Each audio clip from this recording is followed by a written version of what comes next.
In today's video, I'm going to teach you how to split a path in Adobe Illustrator. If you need to break a line or shape path into separate pieces so you can move, edit, or delete part of it. Illustrator makes that very simple. The key is using the right tool in the right order so the path actually separates the way you want it to. To begin, select the path using the selection tool, which you can access by pressing V on your keyboard. Make sure the exact path you want to edit is selected before moving on. This is important because Illustrator needs to know which object you're working with, especially if your artboard contains multiple shapes or lines. Next, choose the scissors tool from the toolbar. You can also press C as a shortcut. This tool is specifically designed for cutting paths at anchor points or along the path itself.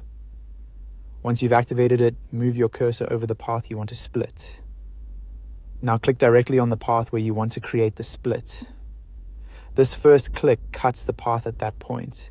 If your goal is simply to open the path in one place, this may be all you need. But if you want to isolate and remove or move a specific segment, you'll need one more cut. Click a second point on the same path where you want the separated section to end. By making two cuts, you define a section between those points that can be treated as its own piece. This is especially useful when you want to pull out one part of a curve or line without affecting the rest of the object. After that, switch back to the selection tool by pressing V again. Returning to the selection tool lets you interact with the newly separated path sections more easily. Then click and drag one of the separated sections to move it independently. If the split was made correctly, that portion should now move on its own, separate from the rest of the path. This is the easiest way to confirm that your cut worked.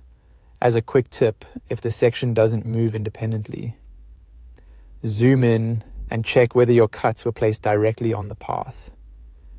Precision matters, especially with smaller or more detailed artwork. And that's how to split a path in Adobe Illustrator.